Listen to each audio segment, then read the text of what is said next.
Entends-tu le chant des oiseaux? Ils chantonnent la fin de l'hiver. Mais moi je ne chante pas, je travaille trop.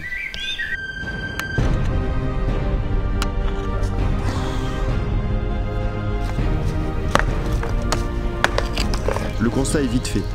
Je suis terrassé par le travail. Alors j'ai décidé de partir, me ressourcer une semaine, sur les hauteurs. Et c'est dans les montagnes enneigées des Pyrénées que je suis parti, vers le Cap Cyr, dans les Pyrénées catalanes. Parti avec mes raquettes à neige, mon itinéraire m'a mené depuis Font-Romeu jusqu'au lac gelé des Bouillouzes, puis vers le refuge des Camporelles en passant par la cabane de la Balmeta, pour finir par redescendre par la magnifique vallée du Galbe et atteindre Puy-Valador.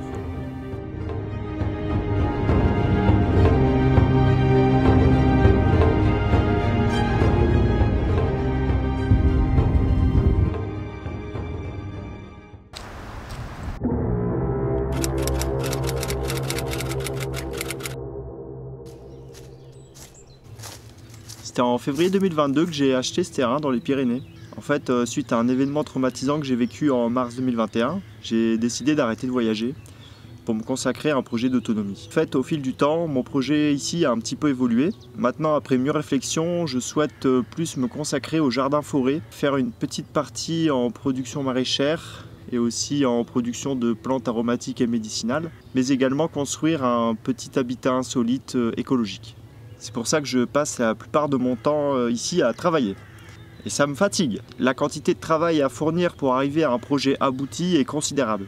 En fait, je suis passionné par ce que je fais, par la nature, le fait de vivre ici, entouré de nature, dans la forêt, entendre tout le temps le chant des oiseaux, le brame du cerf quand c'est l'automne. Mais j'avoue que passer sa vie tout le temps tout seul à faire que travailler ici, c'est pesant, alors je ressens toujours au fond de moi l'appel du voyage et de l'aventure. Et c'est pour ça que j'ai décidé de repartir dans plein de projets. Mais avant tout ça, je vais partir me balader quelques jours dans les Pyrénées.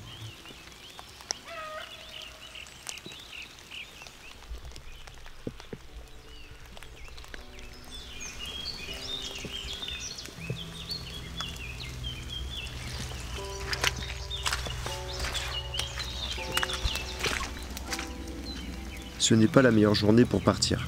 Un temps pluvieux, qui annonce une semaine tout aussi capricieuse. Mais peu importe, le meilleur moment pour partir, c'est celui que je choisis. C'est sous la pluie et en autostop que j'ai pris la route. 230 km, 12 voitures plus loin, et me voilà arrivé à mon point de départ, Font-Romeu.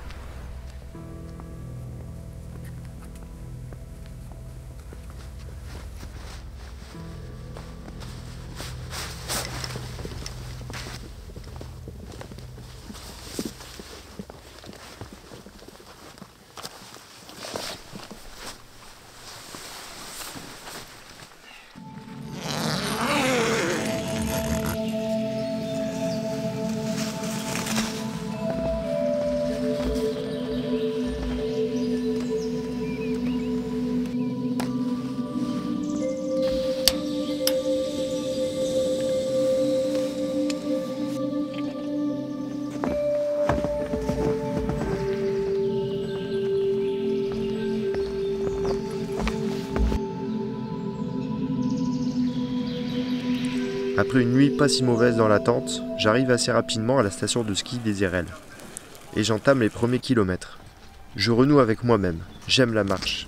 Et malgré quelques chutes de neige et une météo capricieuse, qu'est-ce que c'est bon d'être là.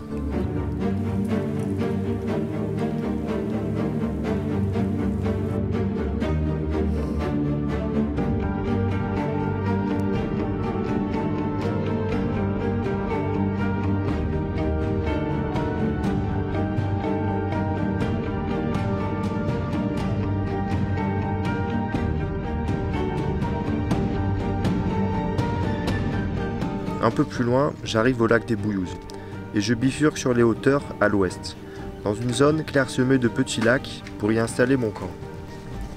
Malheureusement, une bonne chute de neige entrave toute visibilité sur le paysage alentour, habituellement si joli. Ah là, quelle journée! Waouh, sacrée journée aujourd'hui, hein! Waouh! Oh, sacrée journée aujourd'hui. On est fatigué, hein? Ah, tout à l'heure il neigeait beaucoup, c'est de la grosse neige. Il y a pas mal de poudreuse.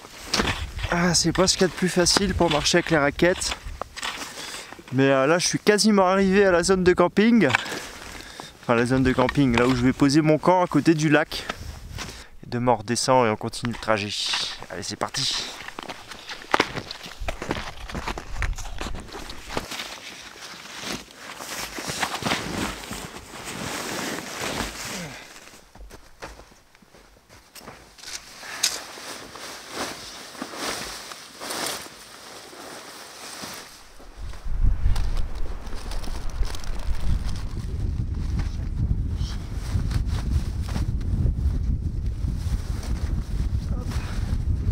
Donc bon bah alors pas de taille, purée lentilles, mélange gourmand, non, purée lentilles ou pas de taille.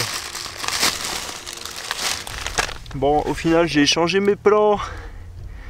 Ah, je me suis réfugié dans la tente, je vais faire à manger dans la tente parce que bon dehors là il neige et puis après le refuge c'est pas un refuge, c'est un abri tout pourri.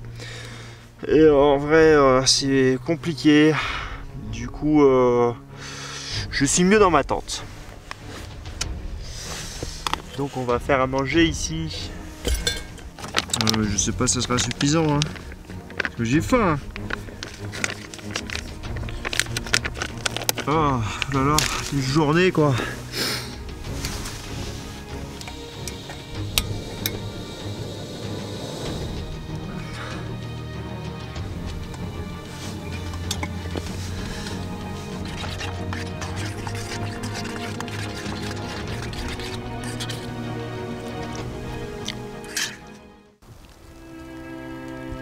Il a neigé toute la nuit, et au petit matin, la neige continue de tomber. Les nuages couvrent l'horizon. Je repars et retrouve assez vite le lac des Bouillouzes, que je longe sur quelques kilomètres à travers une épaisse poudreuse et un terrain difficile. La météo ne s'arrange pas, et un fort vent de face rend la progression plus difficile. Parfois je mets jusqu'à 1 heure pour faire 1 kilomètre. Mais à force d'efforts, j'arrive à la cabane non gardée de la Balmette.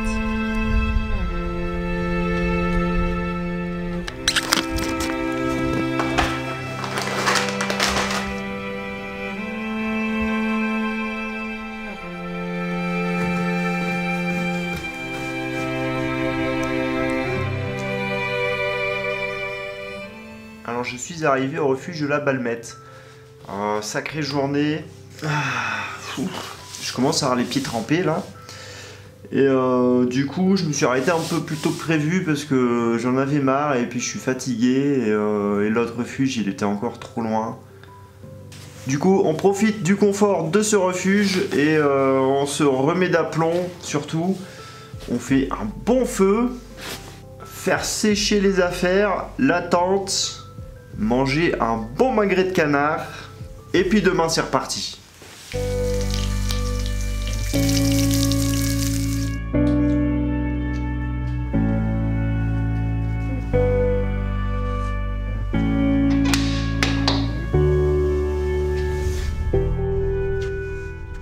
Au petit matin, le ciel m'accorde sa clémence. Les nuages se dissipent pour quelques heures, le temps d'une matinée, laissant apparaître le paysage environnant.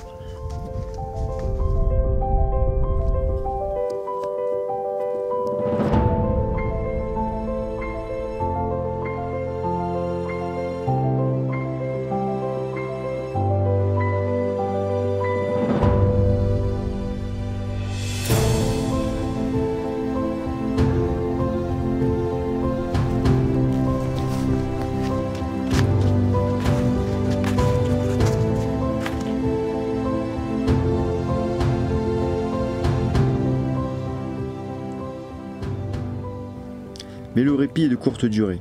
Arrivé au refuge des Camporelles, la neige accompagnée de fortes bourrasques de vent a refait son apparition.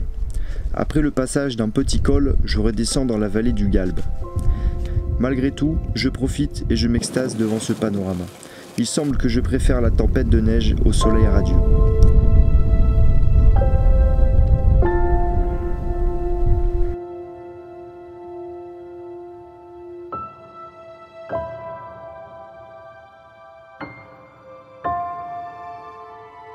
Bon, là on est arrivé sur la redescente vers le prochain refuge, prochaine cabane non gardée. Ouais, il y avait une bonne redescente. Là c'est assez facile comparé à ce matin avec le soleil, la neige c'est vraiment de la grosse poudreuse. Bon là aussi, mais bon c'est de la descente, c'est quand même beaucoup plus simple. Du coup là il reste à peu près 3-4 km pour arriver à la cabane non gardée. Et je pense qu'il n'y aura plus de neige à la cabane, parce que c'est vers 1700 mètres je pense d'altitude. Il devrait plus y avoir de neige. Voilà. Allez.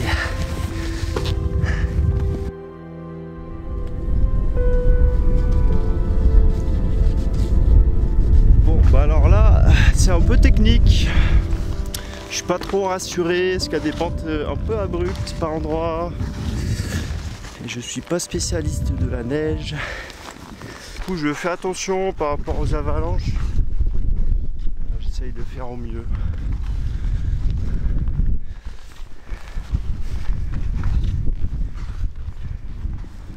Bon, c'est la dernière grande pente à descendre. Et après j'arrive au fond de la vallée. Après je pense que une fois au fond de la vallée, il reste à peu près 1 km pour arriver à la cabane non gardée. Et ça sera un repos bien mérité après cette sacrée journée.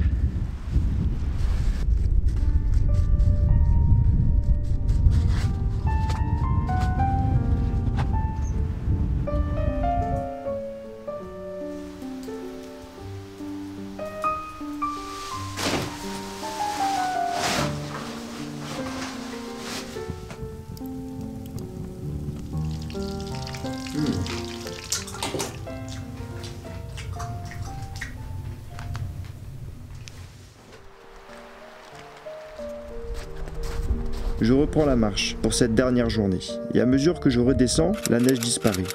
Puis me voilà arrivé à Puy-Valador, la fin de ces quelques jours de marche. Je repars en stop et rentre chez moi, profiter de la météo printanière. Il fait bon vivre ici.